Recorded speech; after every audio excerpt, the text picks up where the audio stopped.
예를 들면 막았는데 그냥 갑디다라고 하든지 뭐 이런 해명이라도 있어야 되는데 아무것도 없잖아요. 게다가 대통령도 침묵하고 있습니다. 이번 동생하고 나는 생각이 서로 다른 사람이다. 사실상 의절했다. 이런 얘기라도 있든지 해야 일반 국민들이 바라볼 때 대통령의 동생이 저렇게 한 거는 혼자의 돌출 행동을 이렇게 생각하는데 말씀하신 대로 일본 우익들은 자꾸 이거 활용할 거 아니에요. 대통령의 난리가 났대요. 동생이 이러는 거 아니냐 이런 거 할 거 아니에요. 활용할 거 아니면 그러면 이게 개인의 문제로 끝날 게 아니라 한일 관계를 푸는 데서 중요한 소재인데 대통령이 왜 이거에 대해서 방치하고 있냐 이거죠. 그러니까 대통령이 안 만나는 건 좋다. 그러면 청와대에 있는 진인척 관리팀이라도 이걸 적극적으로 나서서 관리를 했더라면 이 지경까지는 안 갔을 거 아닙니까?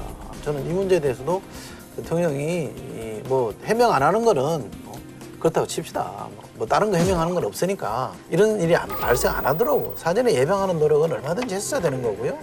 또 그래도 되는 거 아닙니까?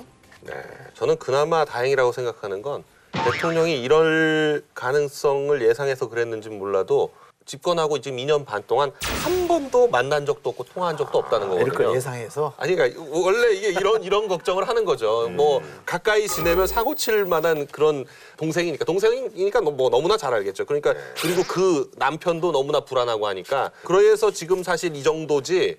그렇지 않고 만일에 평소에 친하게 지냈는데 가서 이런 발언을 했다 그러면 난리 났겠죠. 평소에 친하게 됐으면 또 이게 또 사정. 그러니까 이게 혼자 고립된 그 언니하고도 관계가 끊기고 동생하고도 관계가 끊겨서 더 속된 말을 막 나갈 수도 있는 겁니다. 그러니까 이게 억지로 친해지라고 말은 못하겠습니다만 이 3남매의 성장 과정을 쭉 보면 대체로 이제 중요한 일이나 큰 일이라고 보면 그냥 언니가 다 했잖아요. 그렇죠. 근데 동생은 사실은 묻혀 있었어요. 어떻게 보면 소외되고 손해를 많이 받던 입장이잖아요. 남동생은 또 남동생이라 그래서 뭐 좀 다른 차원이었으니까 그런 점에서 보면 언니가 조금 더 신경을 쓰고 각별하게 관리를 좀 했었으면 하는 거거든요. 바로 밑에 여동생은 이렇게 사고 쳤죠. 또 남동생도 사실은 이러저런 구설수 때문에 부담을 많이 준 게 사실이 아닙니까? 그죠? 네, 그러면 더더욱 이 팀에 대해서 분명하게 메시지를 줘서 지침을 줘서 관리를 제대로 하라 그랬어야죠. 관리를 어떻게 하겠어요?